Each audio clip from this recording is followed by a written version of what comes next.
Tayo po ay magsisimula na po sa Sunday School. Let's pray po. Hallelujah, Lord. Hallelujah, Jesus, Panginoon. Lord, marami pong salamat, Panginoon, sa araw, Panginoon, na itinalaga niyo po, Panginoon, sa amin, Lord. Na binigyan niyo po kami, Panginoon, ng authority, Panginoon, to speak, Panginoon. Lord, binigyan niyo po kami ng privilege, Panginoon, na maibahagi, Panginoon, yung iyong salita. Lord, marami pong salamat sa makikinig, Panginoon, na i-open niyo po, Lord, yung ears nila, Panginoon, na makinig sila, Panginoon, at tumanim ito sa puso, Panginoon. Lord, hindi po ito magiging, Lord, hindi po, Panginoon, magkakaroon ng hadlang, Panginoon, yung kaaway, Lord. Lagi niyo pong i-open, Panginoon, yung gates of heaven, Lord. Para po, Panginoon, yung blessing, Panginoon, ay mag-umapaw po, Panginoon. Lord, marami pong salamat, Lord, sa authority, Panginoon, na meron kami. Marami pong salamat, Lord, na binigyan niyo po kami, Panginoon, ng wisdom, Panginoon. Lord, marami pong salamat na ngayong araw, Panginoon, ay handa kaming makinig. Handa po kaming matuto, Panginoon, sa bawat salita, Panginoon, na iyong ituturo, Lord. Lord, marami pong salamat, Lord. In Jesus' name we pray. Amen.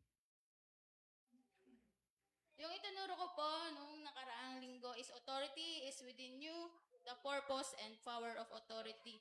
Ito po ay chapter 2 na po. Ay, part 2. Yung chapter 1 po kasi, chapter 1, part 2. Sabi po dito, King Solomon, one of the wisest people who ever lived, wrote, "A gift opens the way for the giver and ushers him into the presence of the great." In Proverbs 18:16. And do you see a man skilled in his work? He will serve before kings. Proverbs 22:29. Susan's boy's gift made a way for her.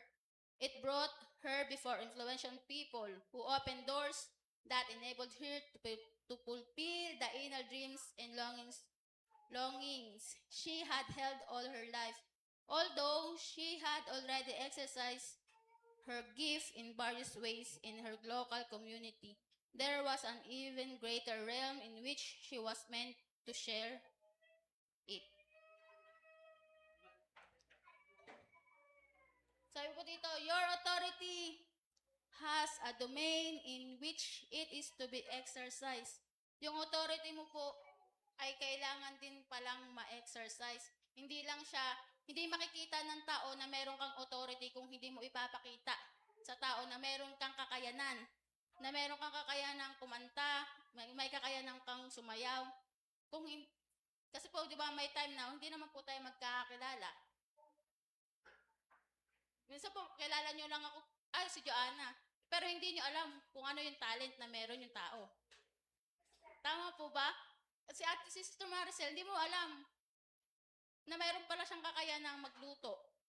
Kasi hindi mo pinapakita sa iba. The size or scope of that domain, pag sabi pong scope is para siyang saklaw. The size of scope of that domain, nasasaklawan po, and whether you become well-known is not the issue. The issue is whether you will recognize what is inherent within you and exercise your gift for yourself and others. Your authority is your unique leadership ability in the world. Sabi po dito, nasasaklaw yung dominion mo na meron ka palang authority pero hindi mo siya pinapakita. Unless sasabihin mo sa kakilala mo, alam mo, marunong ako magganto. Parang dun mo siya makikilala eh. Sa kwento. Meron kang authority to lead. Kakaiba yung pagiging leader mo pero hindi mo nahihiya kang ipakita. Lalo pag nasa school, di ba, napipili ka, ay, siya po leader ng group 1. Napipili ka kasi meron kang kakayanan. Meron kang authority. Sabi po dito, many people allow their true authority to remain untapped. Pag sinabi pong untapped, parang hindi nagagamit. Tama po ba? Yung untapped na Tagalog. hindi nagagamit, parang hindi niya pinapagamit yung authority meron siya. Hindi pinapagamit kung ano yung kakayanan niya. Many people allow their true authority to remain untapped. Pinapanatili lang ng taong yon na hindi ipagamit kung ano yung gift na binigay ng Panginoon sa kanya. Tinatago, hindi pinapagamit. They have neither discovered nor pursued their special ability to contribute to their generation. Di po sinabi dito na hindi niya pinapadiscover yung kanyang talent na parang magkaroon din siya ng contribution para dun sa mga generation. Whether one is genuinely operating in one's gift is not necessarily measured by outward success. Both a multimillionaire businessman and a single mother struggling to make ends meet can still have hidden, untapped authority that, once released and manifested, will bring something of tremendous value to their lives and the lives of others. Sabi po dito, napakalaking bahagi na maipakita mo yung authority meron ka. Hindi mo alam na magagamit ka pala sa kabataan. Hindi mo alam na magagamit ka sa kananayan. Hindi mo magagamit ka sa mga tatay. Pero natatakot kang ipakita. You still remain untapped. Hindi mo pinapagamit. Tinatago mo. Hindi mo pinapakita yung talent na meron ka, yung authority meron ka, to be a leader. The only way you can exercise true authority is to recognize and start functioning in the power of your personal domain. Sabi po dito, kailangan mo pang i-exercise yung authority meron ka para makilala ka at para ma-recognize na iyon yung authority meron ka. At handa itong gumana, mag-function. Mag-function ka. Hindi ka, wag mong itago, mag-function ka. Ipakita mong kaya mo, kung ano yung kakayanang meron ka. Hindi naman, sabi po nung nakaraang, hindi naman nakakahiya na ipakita yung kung ano yung talent na meron ka. May iba po kasi nahihiya, ipakita eh. Pagtatawanan ka kasi.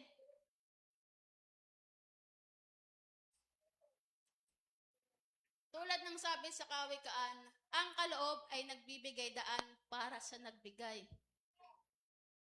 Binigyan ka ng talento ng Panginoon. Binigyan ka ng Panginoon ng authority. Pero, nagkakaroon ba ng daan para makilala at magamit mo yung authority? Meron ka?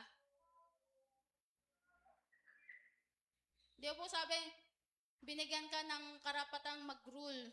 Pero ikaw yung nagpapasakop ka. Pero dapat ikaw yung magro-rule. Ikaw yung magdidikta. Ikaw yung sasabi na ito, tumindig ka kung ito. Hindi pwedeng titiklop ka. Hindi ka pwedeng maging lampa. Meron yung Panginoong binigay sa'yo na authority. Kailangan po nating malaman kung ano yung authority na yun. May lugar o domain ang iyong otoridad. Hindi kailangang maging sikat. Hindi nga natin talaga kailangang maging sikat. May iba kasi, ay ito, authority ko to. Gusto kong makita para maging sikat ako. Hindi mo kailangang maging sikat. Ang mahalaga ay magamit mo ang inherent gift mo para sa sarili mo at para sa iba. Kaya nga po tayong merong, pag yung magulang, dinidisiplina yung anak, authority niya yun. Authority ng magulang, idisiplina yung anak. Kasi hindi matututo yung bata kung hindi mo ididisiplina. Ginagamit ng magulang yung authority na yun dahil anak niya yun. Pero hindi naman natin kailangan maging sikat sa mata ng tao. Ay, magpapapogi ako kay ganto. Ay, magpapaganda ako kay ganto. Pero sa Lord, hindi ka naman sikat. Sa mata ng tao, sikat ka. Mayaman ka. magaling ka, pero yung talento mo, sa mundo mo lang ginamit. Hindi ka sikat sa Panginoon. Mas magandang maging sikat sa Panginoon kaysa maging sikat sa tao. Amen po. Sabi dito, when people violate the principles of authority, it is usually because they don't have a foundational understanding of what genuine authority really is. Marami talaga pong tao ay nakaka-violate sa mga principles ng authority. Kasi hindi naman talaga natin hindi natin alam kung ano yung totoong authority na meron tayo. Unless, aaralin natin kung ano yung meron tayong talent. Di ba po may time, sa bahay ka lang eh. Kami po, ako, hindi ko rin alam na marunong ako mag-gitara. Unless na sinabi na lang sa akin ni Pastora na mag-aral ka mag-bass. Nahasa, na exercise. Marunong pala ako nun. Hindi ko alam. Untap. Hindi ko pinapagamit nung una. Nahihiya pa ako mag-bass nun. Kasi ayoko eh. Tinatawanan ko pa nga time na yun eh. Pero sabi ng Lord, pakita mo yung authority meron ka, gift mo yan. Many individuals who have great gifts, talents, dreams, and promise have destroyed their futures by failing to implement these principles. Marami daw pong mga tao or individuals ay nagkakaroon ng failing na ipakita o implement yung mga principles na yun. Meron kang gifts. Meron din naman po tayong talents. Meron din tayong dreams. For example, many people pursue prosperity or fame for their own sake. But these pursuits are not authentic, hindi tunay. Pag sinabing authentic, tunay. Pero sabi dito, hindi pala tunay. Gusto lang nilang maging sikat. Gusto lang nilang magkaroon ng karangyaan, or kaunlaran, pero yung hindi authentic yung ipinapakita nila.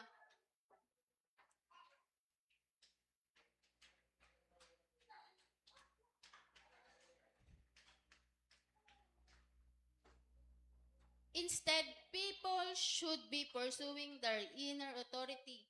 They will discover that when they do so. Madidiscover mo ito kung gagawin mo. Tama? Amen po ba? Ma-recognize mo or madidiscover mo kung ano yung talent mo. Ay, marunong pala akong mag-bike. Kasi inaral mo. Prosperity will come toward them. Our prosperity is found where authority is. The true authority is the right and the power to be who you were created to be. You can be a more effective parent. Magiging effective parent ka daw. Carpenter, hairdresser, entrepreneur, CEO, teacher, student, pastor, government official, or any other role or calling. You can be a more effective person if you discover your true authority and understand and live out its principle. Magiging effective parent pala kung makikita mo at ma-recognize mo at maiintindihan mo kung ano talaga yung totoong authority. Huwag po tayong maging pasaway din pag may time na first time ko po yung natakot po ako sa ops. Sumigaw po eh. Imbis tatawid na ako sa hindi tamang tawiran. Doon ka, naano po ako doon eh. Ay, mali nga pala, hindi tumawid sa hindi tawiran. Patawid na ako eh. Sumigaw po yung ops. Authority niya yun eh. Na tawag dito yung parang sawayin ka. Tama? Hindi tamang tawiran niya. Mga estudyante pa naman kayo. Siguro, tatawid na ako sa tamang tawiran. Hanggat hindi ako nakakita ng pedestrian lane. Kailangan mo rin talagang sumunod. Sa simpleng pagsunod mo sa batas, Wag po tayong maging hindi tayo sumusunod sa batas, no? May iba, ang ano pa yan, tapang pa ikaw na nga mali, tapang mo pa. Effective parents. Kahit nga carpentero, magiging effective carpenter ka daw. Magiging hairdresser, CEO, teacher, student. Namatay po. Namatay. Ayun na, umuwan na.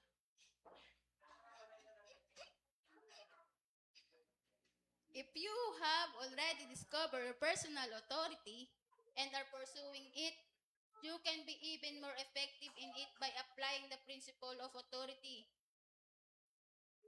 Delighted in this book, you can discover how they operate and what they can do in your lives and vocational as you interact with theirs in various realms of life and learn how to blend your personal authority with others for greater result. You will also learn the origins of your personal authority, why authority works, bakit daw yung authority, kung paano yung authority gumagana, kung paano mo nagagamit, how authority works, and how to implement it.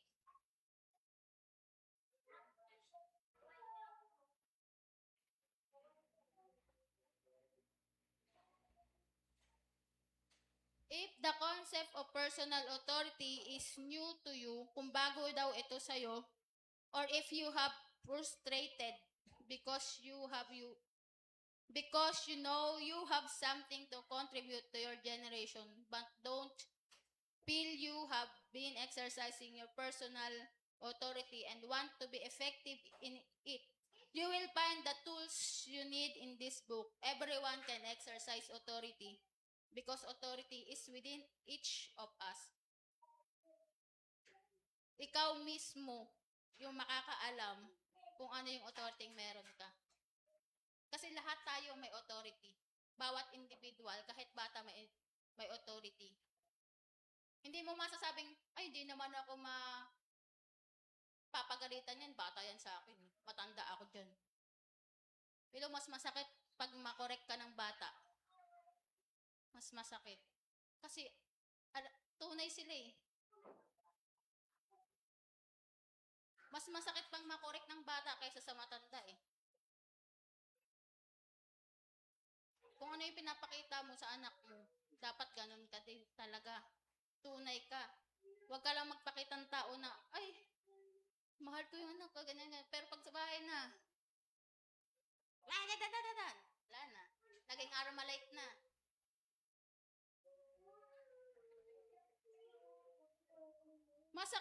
Masakit makorek. Pero masarap pag nakorek ka. Kasi doon tayo matututo. Huwag natin gamitin yung wag natin isipin na kapag kinokorek tayo is lagi na lang ako nakikita. Lagi ka talaga makikita, lalo na pag isa ka lang. Pag mag-isa ka lang, anak. Magtaka ka pa kung mag-isa ka lang, dami nakikita. Maraming tao ang humahabol sa pera or sa fame. Pero peke yun kung hindi nakaangkla sa tunay na otoridad mo. Totoo naman marami talagang nasisilaw sa pera. Gusto maging sikat, gusto mayaman, napakarami mong pera, pero hindi siya nakaangkla sa tunay na otoridad mo. Gusto ng Panginoon, ito yung ibibigay niya sa'yo, mas the best pa kaysa sa inaasahan mo. Pero gusto mo yun eh. Kapag hinabol mo ang iyong otoridad, prosperity ang lalapit sa'yo. Kaunlaran ang lalapit sa'yo. Tunay na otoridad, karapatang maging ikaw. Yung tunay na authority, may karapatang kang maging ikaw. Sabi dito, peke at tunay na paghahangad. Kung hinahangad mo yung maging sikat ka sa mundo, kaysa maging sikat ka sa Panginoon, Although everyone has personal authority, and although all the major realms of human interaction involve the use of authority, personal authority is still one of the most misunderstood principle on human relations. Mahirap po talagang intindihin kung ano yung tunay na authority. Hanggat mas maganda pong magtanong ka doon sa pinaka mas nakakaalam. Huwag po tayo magdunong-dunungan. Huwag po tayo magmagaling. Because of this, most people I met are afraid of authority to some degree. You may be one of them. You may have picked up this book with some measures of apprehension. That is understandable, considering the way authority has been modeled for many of us. Most people misunderstand authority because they have never seen it in its true form. Authority has been misconceived. Pag sabing misconceived, para po siyang, sa Tagalog misconceived?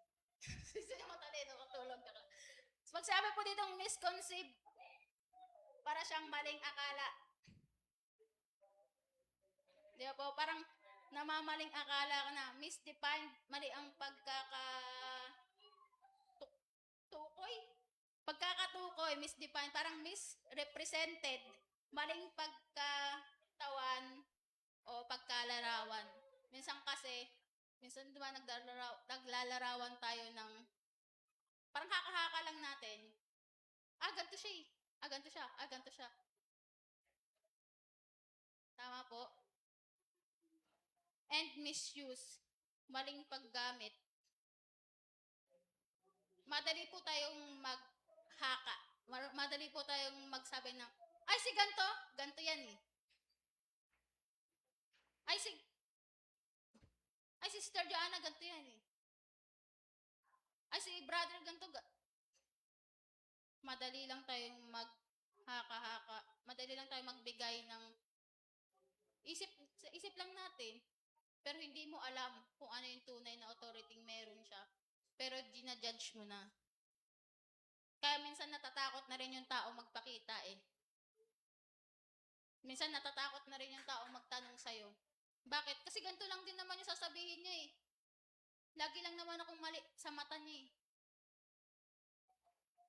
Imbis na maka-encourage ka ng tao, nadi-discourage, lumapit sa'yo. Kasi, maling akala na yung alam mo sa kanya.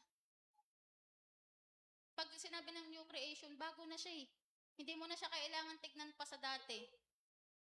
Dati mo kilala siya ganyan, pero binago siya ng Panginoon. Kailangan mo siyang tanungin. Imbis na maka-encourage po tayo, hindi po tayo nakaka-encourage, nakaka-discourage po tayo.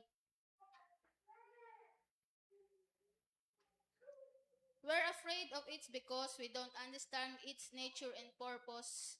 As a result, it is seen as a negative element rather than a positive one. Mas negative pa yung nakikita mo sa authority mo kaysa maging positive ka. Kasi mali yung pagkakagamit na maling akala.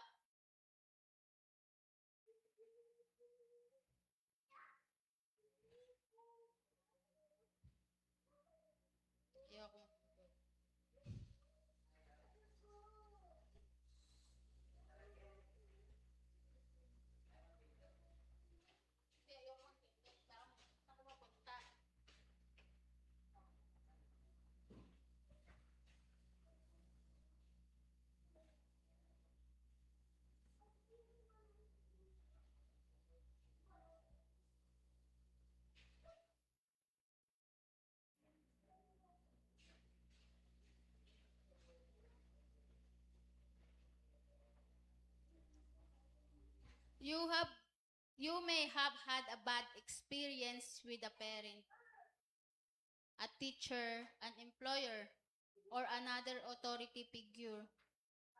Meron po talaga tayo may experience na hindi maganda eh. Sa parent, sa magulang, sa teacher. Lalo sa teacher, tapos sa employer, minsan na-abuse ka na. or another authority figure. You may be a woman or a member of a race or community who has been told you are inferior and who has been prevented from developing your abilities. Para kasing ang tingin, pag sabing inferior is mababa. Mababa ka na. Developing your abilities to the fullest, perhaps you have been a victim of oppression in which religious authority was used to control your life. Even worse, a religious authority figure took advantage of your trust and mentally or physically abuse. If that is the case, your distrust, fear, and hatred of authority are understandable. Pag sabing distrust, pagkakawala ng tiwala, nagkakaroon daw po tayo ng takot, galit, or puot. Or you may be among those who believe that only people who have a certain title or a type A personality or who reach a certain level in life can have authority. Nasa isip natin na yung mga matataas lang ang pwedeng magkaroon ng authority. Yung mga presidente lang, yung may mga title lang ang pwedeng magkaroon ng authority. Pero sabi dito, ikaw ay meron kang authority. Hindi lang yung mga CEO, hindi lang a title person ang magkakaroon ng authority, kundi ikaw din. Amen po. Meron ka pong authority. Meron ka pong authority? Hindi lang po ang presidente ang merong authority. Meron kang authority. Once nilikha ka ng Panginoon, meron ka ng authority. Meron ka ng pagkakagamit. Kaya ka nilikha ng Panginoon dahil meron siyang gagawin sa'yo. Meron siyang pagagawin sa'yo. Kailangan lang po natin malaman kung ano yun. Hindi lang din po tayo habang buhay nasa bahay, nasa loob ng bahay.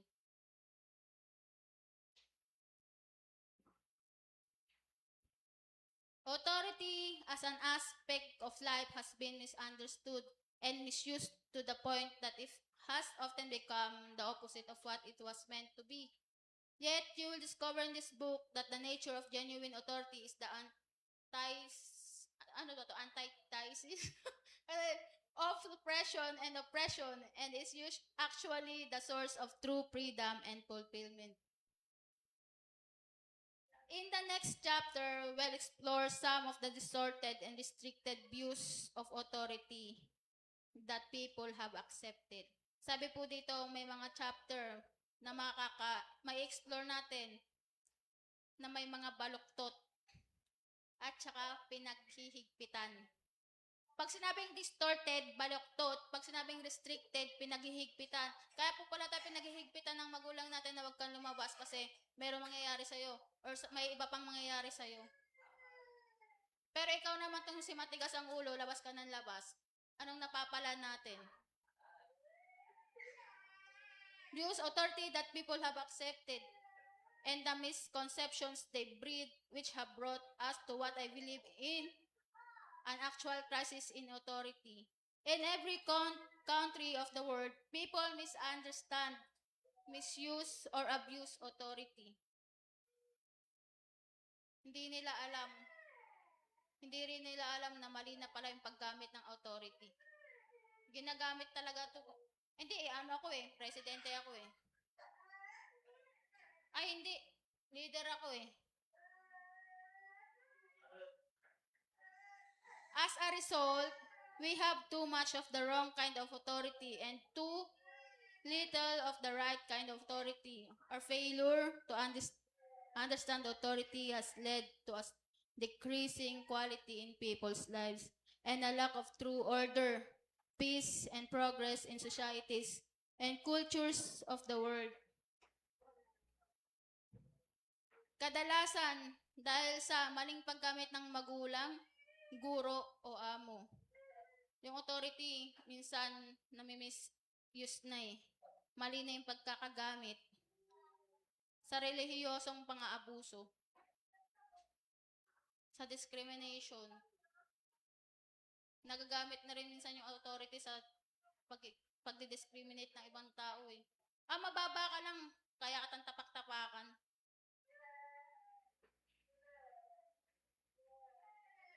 Masamang karanasan sa authority figures. Meron po talagang mararanasan ka ng hindi maganda sa mga authorities. Kaya maraming natatakot. Pero ang tunay na autoridad ay hindi oppressive. Ito ang daan tungo sa kalayaan. Yung authority daw na meron ka, magiging daan para sa makalaya ka. Na hindi ka na magpasakop sa hindi tunay na authority.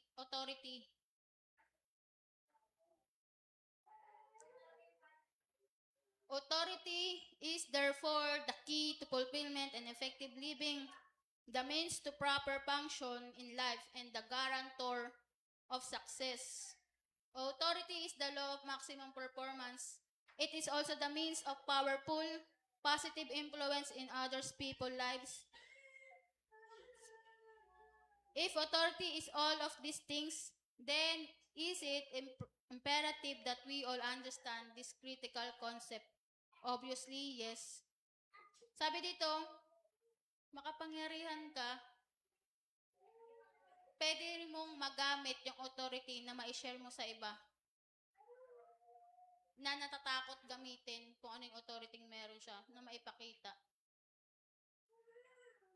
Pwede kang mag-influence sa tao na dapat tunay. Hindi peke yung ipapakita mo sa ibang tao. I-influence mo. Mag-i-influence ka na nga lang, dapat tama na. Huwag ka na mag-influence ng mali.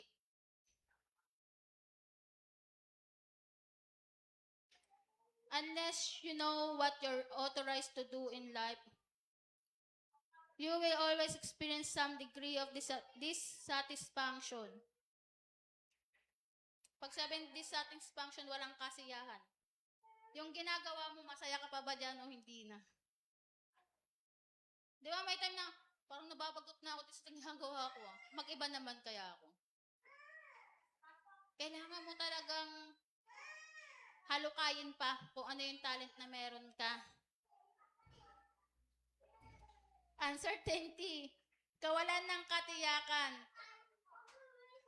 frustration, pagkabigo, and perhaps even anger in regard to your circumstances.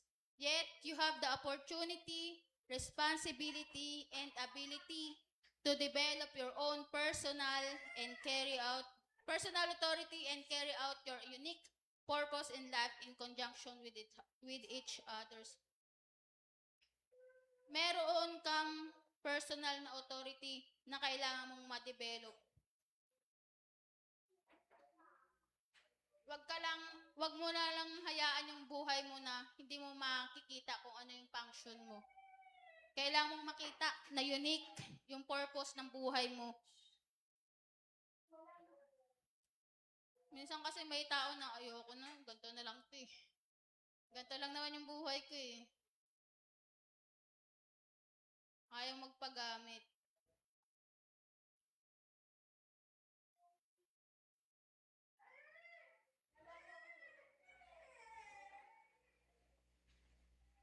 You are uniquely designed for what you were born to do through your gifts, abilities, and personality, no matter what other people may have told you in the past about your potential. You can release the principles, power, and protection of authority into your life. Kahit ano pang sabihin ng tao sa'yo, or sa nakaraan mo, kailangan mo talagang hanapin kung ano yung tunay na ikaw. Huwag po tayo magpadikta sa tao na ganyan ka lang eh. Hindi ka makakagraduate kasi ganito ka lang. Meron kang kakayahan magtrabaho. Magtrabaho ka kung gusto mo makapag-aral, makapagtapos. Huwag po tayo magpapadikta sa tao na didiscriminate ka lang na hindi ka makakatapos ng pag-aaral. May kayang Lord. Mayaman ang Panginoon natin. Hindi naman mahirap ang Panginoon natin.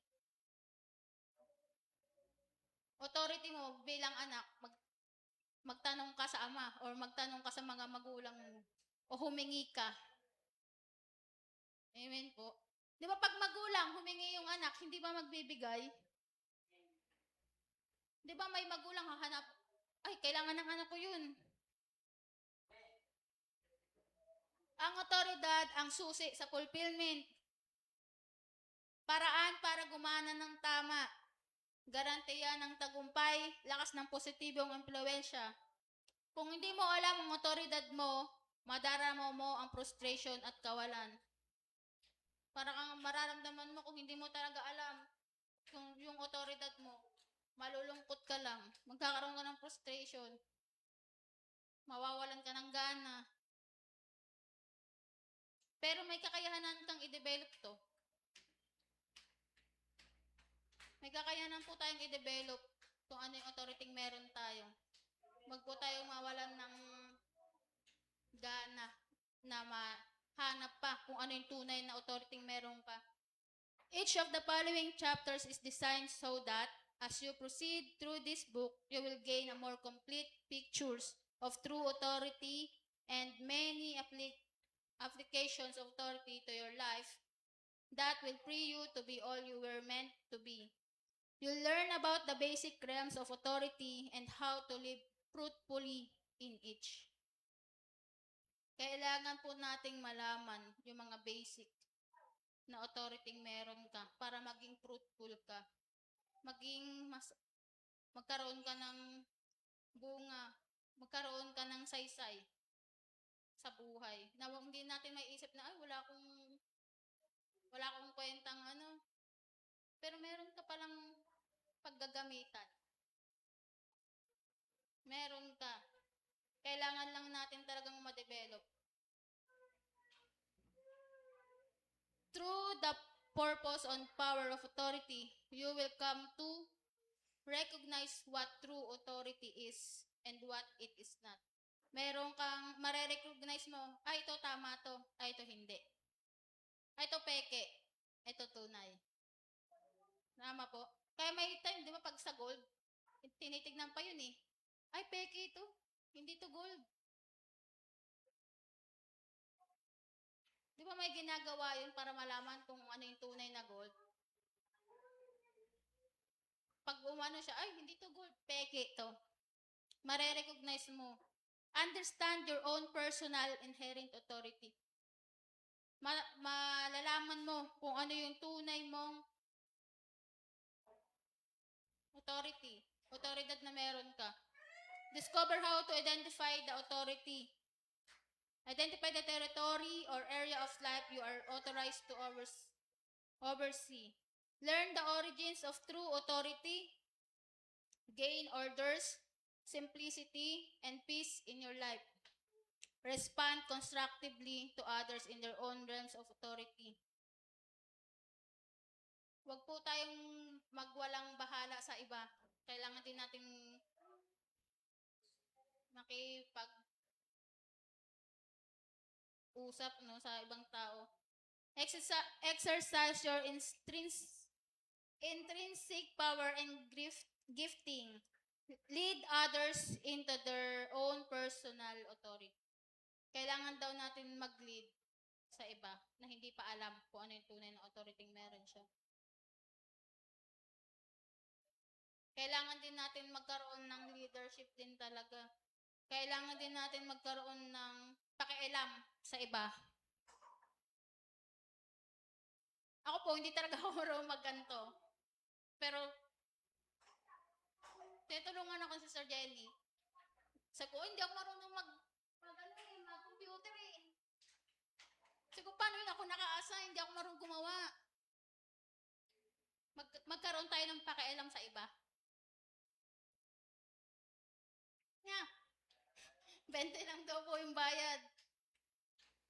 Kung magpapatulong po kayo, 20 lang daw po. Live confidently and purposefully. Be true to your life calling. Kailangan daw po maging totoo ka sa calling mo. Huwag po tayong gaya-gaya. Ay, ganito si gan. Kailangan maging ganon din ako. Maximize your gifts, talents, and skills. Find true prosperity. Work with joy.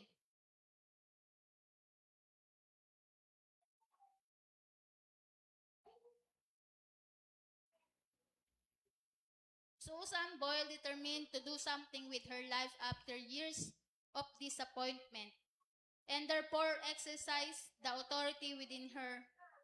I made a promise to be someone, she said. I want you to make that same promise to be someone. That that someone is your true self manifested to the world. Susan Boyle not only has used her authority, but she is an authority. The true authority is self-manifestation. Para sinabi niya dito na nagkaroon siya ng promise sa sarili niya na magiging ganito ako. Makakamit ko to.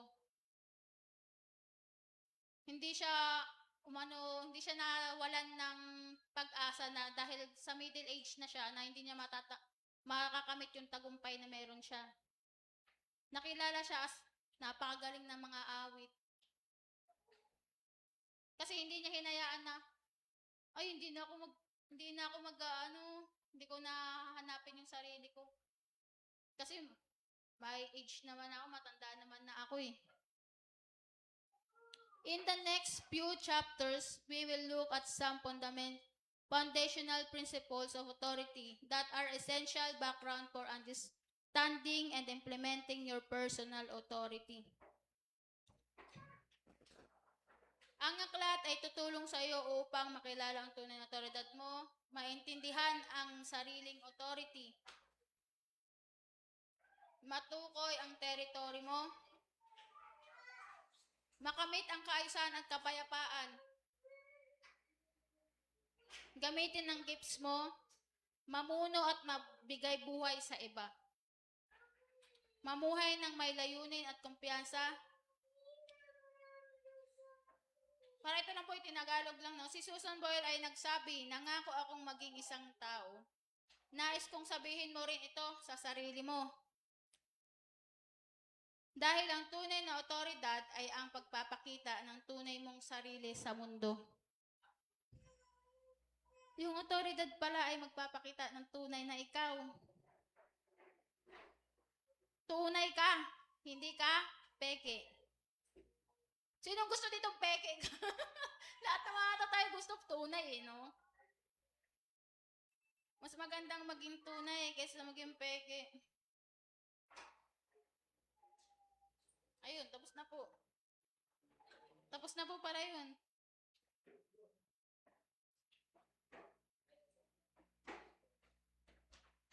Tapos na po. Thank you po, Lord.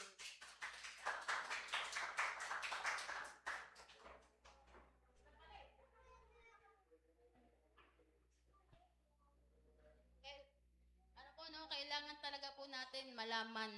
Huwag po tayong matakot na intindihin pa yung sarili mo. Na mag-explore ka pa. Kung ano yung tunay na meron ka. Huwag po tayong mahiya na magtanong. Kung may gusto kang itanong sa kung kanino man mo na pipil na dito ako magtatanong. Magtanong ka. Hindi naman nakakahiya magtanong eh. Hindi naman nakakahiyang matama. Ang nakakahiya kung nagpapakaano ka lang,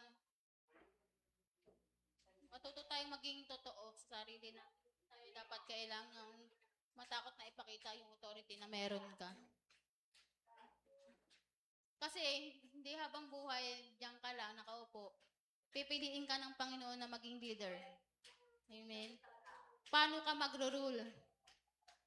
Paano ka magiging leader sa ipapahawak ng Panginoon sa'yo kung ikaw mismo natatakot kang alamin kung ano yung tunay na ikaw? Kailangan mong maging matatag para kung anong ibigay ng Panginoon sa'yo, nahahawakan mo eh. Hindi ka naman kailangang maging lampa. Kailangan mong matuto, kailangan mong makita kung ano yung tunay na ikaw talaga. Minsan may iba talaga po maguguluhan ka pa. Pero pag mag-pray ka sa Lord, sabihin mo kung kanino ka magtatanong, o sa Kanya, magtanong ka mismo. Magsasagot naman ng Panginoon eh. Lord, ano po ang gagawin ko? Ano pong authority na meron ako? Madidiscover mo na lang na, ay, marunong pala ako nun. Kasi exercise mo kung ano yung meron ka. Bawat isa sa atin ay may authority. Authority is within you. Amen po? Amen. Oh, tapos na po tayo. 3:46 po. Baka po may gustong i-share si Kuya Sammy.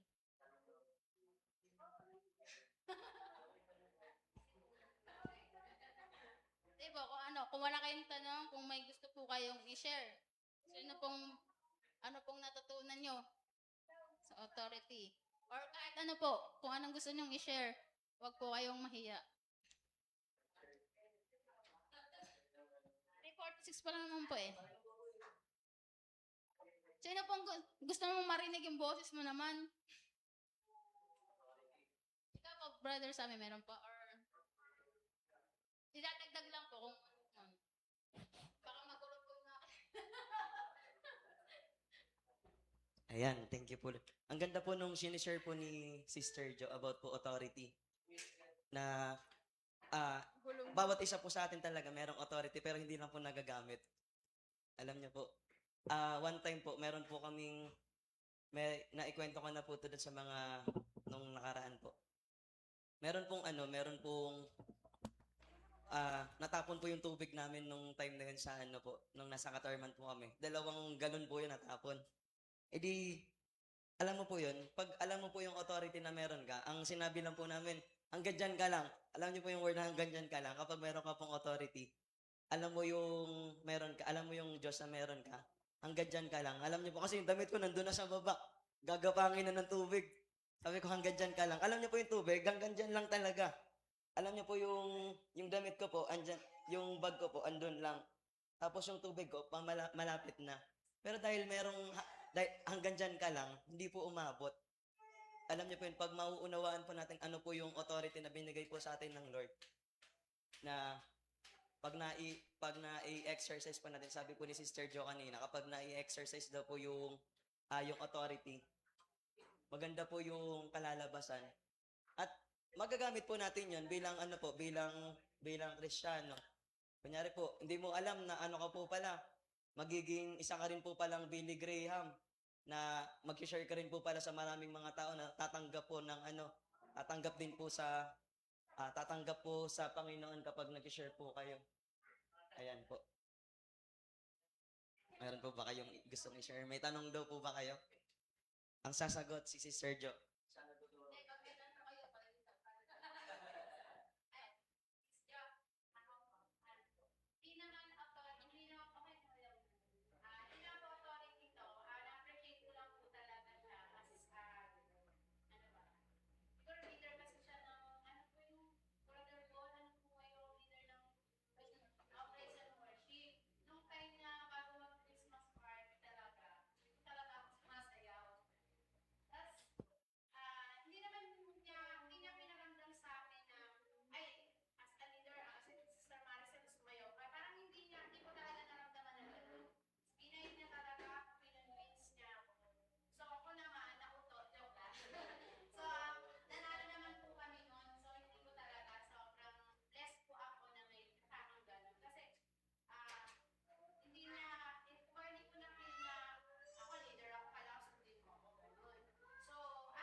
po nagagamit yung talent na meron ka. Pero may isang tao na ginamit na para mailabas kung anong talent na meron ka. Si Sister Marcel po kasi nung time na yun, sabi niya, ayoko, di ako marunong sumayaw. Pares kaliwang pa ako. Huwag ka mag-alati, Marcel, pares tayong pares kaliwang pa.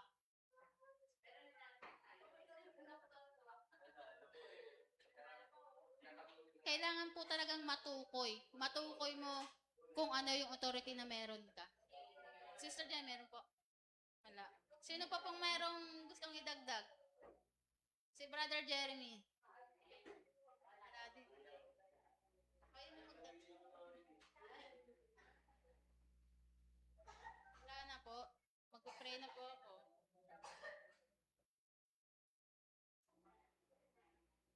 May tanong po ako. Paano po i-exercise yung authority? Paano daw? Po, para po sa akin kasi is ma-exercise mo po yung totoong authority na meron ka. Kailangan mo rin pong magtanong. Hindi mo makikita na may talent ka pala nun, may authority ka pala kung hindi mo ipapaalam sa iba. Kailangan mayroon din makaalam na kaya mo yun.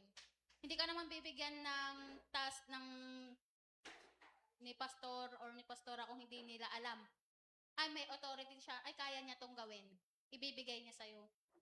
Hindi magbibigay ang Panginoon ng authority kung hindi mo kayang gawin yun eh. Kailangan mo talagang, pag sabing kailangan ma-exercise talaga, kailangan din alam. Wag nga po tayong matakot na magsabi na, kaya ko tong gawin. Marunong akong magpukpok, marunong akong magpintura. Authority mo yun eh. Talent na meron mo rin yun. Talent. Sabi po sa authority, may talent ka rin. Talent mo magpintura, paggamit mo sa Lord.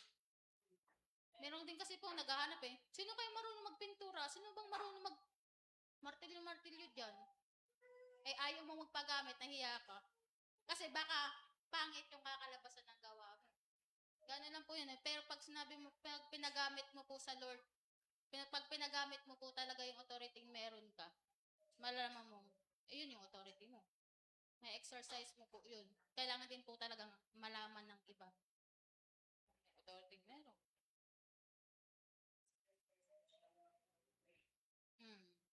Magpe-pray ka rin.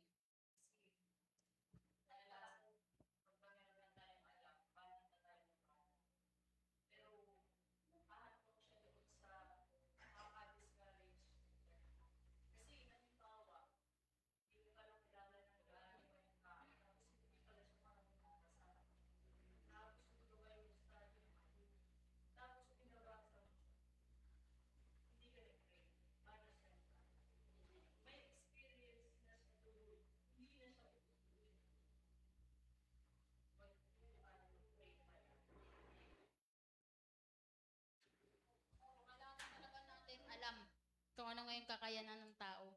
Kasi may time na parang ang yabang mo na dating nun eh. Kunyari, sabihin ko, si brother Sammy po, example lang po ako, si brother Sammy hindi marunong magbasa. Brother Sammy, basahin mo nga po sa Proverbs ganto ganyan. Si brother Sammy parang nagaganon na. Yung pala hindi natin kasi alam na hindi pala siya marunong magbasa. Na-discourage na siya. Next Bible study, wala na siya doon. Oh, sure. Maganda nga po, ikwento ko lang po yung kahapon po. Si Sister Jenny po yung nag-share nung Bible study po doon sa Lores. Pero ano lang po siya, may yung tatay po na nagsabi na rin na, ay, wag mo na siyang bigyan ng Bible. Kasi hindi naman siya marunong. Buti nga po, nasabi ng tatay na gano'n, hindi marunong magbasa. Kasi may time na, minsan gano'n pong ano namin eh, atake na, pabasa ka po sa ganito. Hindi namin alam, hindi pala siya marunong magbasa. Bakit po doon hindi na siya doon? Maganda po pala na alam.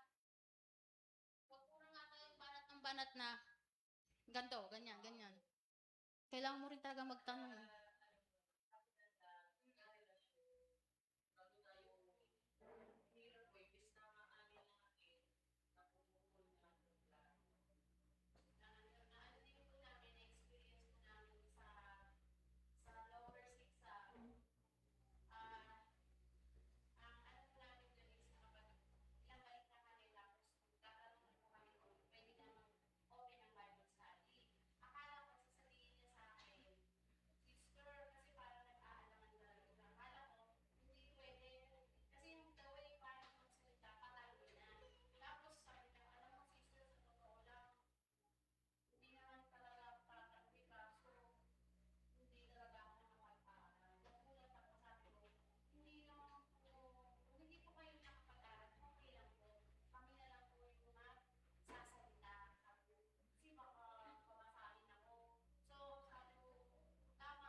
po natin talaga mag-pray. Hindi naman po tayong hahawak sa sarili nating galing. Kasi minsan, pag sarili mo ng galing, wala, palpak ka. May time, mapapahiya ka eh. May ito, nung nag-evangelism kami, nung matagal-tagal na hindi pa naman po kami malalim sa Bible. Di nga po kami, dati alam namin na magbabasa pala 3 times a day, 5 chapters, every Sunday. Hindi namin alam yung dati. Nung time na sinama kami sa evangelism, ang tanong sa amin, parang pilosopong tanong, sige nga, kung may Panginoon, ilabas mo nga. Paano mo sasagot yun? Tapos may time, may bata magtatanong sa'yo, sampu na punta yung katawan ni Adan, 10 siya nilibing. Mga ganun yung tanong eh. Pero, parang natanong ko po yung kay Pastor eh. Yung nga po yung mga tanong. Pero kung mga sabihin mo, siya ganito yan eh. Pero pag siya, asa po kung mababasa, hindi mo na mapakita kung saan. Papahiya ka. Ay, hindi. Mali naman pinagsasabay ni Ate Jo eh. Wala naman pala yun dun. May mga ganun. Natatakot. Ako minsan, mas ano pa ako magtanong pag bata. Kasi parang malawak ang imagination. Malawak ang imagination. Iba, kakaiba. Parang out of something yung tanong. Kaya wag po tayong hawak sarili nating galing. Kaya po talaga natin mag-pray bago ka bumanat ng bumanat. May time kasi magiging conflict na eh. Parang matatamaan mo na yung pagiging... May time din po kasi, syempre, hindi mo naman ibang sekta naman yung mga shasharan mo. Wag po tayo agad-agad banat na, sabi sa Bible, walang ganda, walang ganyan. Baka magkanuhan na kayo, magsaksakan na kayo. Mahirap po kasi basta kabanat ang banat. May time na hindi niya talaga ina-accept kung ano yung nasa Bible eh. Hanggat marami ka pa talagang pagdadaanan na bago mo siya makonvince or bago makonvince ng Panginoon yung taong yun. Kung niya pasaway siya, hindi talaga siya susunod. Pero pag lagi mo siyang pinagpe-pray sa Panginoon, susunod at susunod na siya. Ang Lord yung gagawa ng way para makuha yung taong yun. Makapag-church, mabalik sa Panginoon. Amen. Tapos na po. 4 na. Let's pray.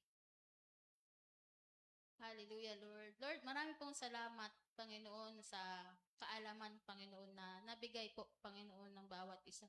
Panginoon, Lord, marami pong salamat sa iyong salita, Panginoon, na lagi niyo pong nire-remind sa amin, Panginoon, na maging humble po, na hindi po kami magkaroon ng pusong mapagmataas, Panginoon. Lord, praying, Panginoon, na bawat salita mo, Panginoon, ay tumanim, Panginoon, sa puso namin, Lord. Lord, yung bawat salita, Panginoon, yung authority na meron kami, Panginoon, ay mahanap po namin ng totoo, Panginoon. Lord, hindi mo po hayaan maging peke, Panginoon, yung bawat isa sa amin, Panginoon. Lord, maraming po salamat sa wisdom, Panginoon, and knowledge, Panginoon, na binigay niyo po, Panginoon, sa bawat isa. Maraming pong salamat, Lord, na yung mga nakinig, Panginoon, ay natuto, Panginoon. Lord, maraming pong salamat, Panginoon, sa bawat tao, Panginoon, na handa, Panginoon, makinig. Yung mga heart nila, Panginoon, ay na puno, Panginoon, ng iyong pagmamahal, Lord. Maraming pong salamat, Lord. In Jesus' name we pray. Amen.